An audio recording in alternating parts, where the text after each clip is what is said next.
In a quaint village, Little Red Riding Hood, marked by her red cap, plays innocently. The village rests peacefully at the edge of a vast forest. In Little Red Riding Hood's cozy home, her mother meticulously prepares a basket of treats. Sunlight pours in, illuminating the air as mother warns, "Stay on the path to your grandmother's house, Little Red Riding Hood. The woods can be a dangerous place. Do not stray." Little Red Riding Hood walks along the sun-drenched forest path, the sunlight dappling through the trees. She carries the basket, humming a cheerful tune. The path seems safe, but an undercurrent of unease is present. In the forest, a wolf emerges unexpectedly on the path, startling Little Red Riding Hood. The wolf greets her with deceptive politeness, concealing sinister intentions. The wolf's grin flashes a display of cunning beneath a veneer of charm. With honeyed words, the wolf inquires, "And where might you be headed, little one? What treasures do you carry in that basket?" The wolf suggests, his voice dripping with false sincerity, "Your grandmother would surely love a bouquet of wildflowers. The forest is full of them. Why not pick some?" Little Red Riding Hood pauses, her brow furrowed in thought, teetering on the edge of deception. Little Red Riding Hood walks along the forest path, her eyes wide with childlike wonder. A vibrant patch of wildflowers captures her attention, drawing her off the path. Drawn by the allure of the colorful blooms, she wanders deeper into the woods. Sunlight filters through the dense canopy, creating an ethereal, dreamlike atmosphere around her. Alone in the dense forest, the wolf sprints with a sinister gleam in his eyes. The wolf stands before the quaint cottage, a deceptive calm masking its sinister intentions. A gentle knock echoes, a chilling prelude to the deceit about to unfold. In the dim cottage, the grandmother, frail and pallid, lies in bed, her voice barely a whisper. With a weak nod, she gestures towards the door, signaling the wolf to lift the latch. Cloaked in shadow, the wolf reaches for the latch, a soft click echoing as he pushes the door open. He steps into the cottage, his eyes scanning the room. The wolf, a predator cloaked in hunger, descends upon the grandmother. A chilling silence descends as the wolf emerges, now adorned in the grandmother's clothes. The room transforms into a stage of deception as the wolf settles into the grandmother's bed. Little Red Riding Hood, clutching a vibrant bouquet of wildflowers, walks back onto the familiar path. Sunlight filters through the forest canopy as she makes her way towards grandmother's cottage. Little Red Riding Hood steps into the cottage, her boots echoing on the wooden floor. The door hangs slightly ajar, a sliver of light piercing the dimness. "Grandmother? Are you here?"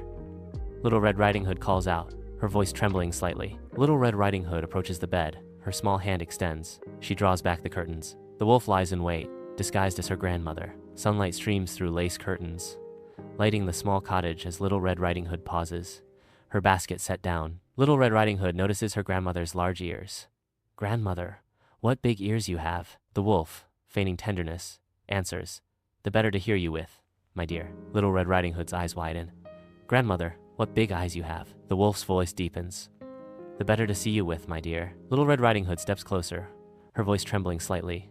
"Grandmother, what big hands you have." The wolf's disguise shatters, morphing into a monstrous form. He lunges at Little Red Riding Hood with terrifying speed. Inside the quaint cottage, the wolf sleeps soundly in the bed, his snores echoing through the room. Through the dense forest, a huntsman strides purposefully, his senses alert to the symphony of nature surrounding him. Drawn by the wolf's thunderous snores, the huntsman pauses, an intrigued expression slowly spreading across his face. Driven by curiosity, the huntsman approaches the cottage, his footsteps silent on the forest floor. The huntsman enters grandmother's cottage, his eyes sweeping across the familiar, cozy space. He halts, his gaze drawn to the bed, where a figure lies still beneath the covers. As he nears the bed, a horrifying truth dawns.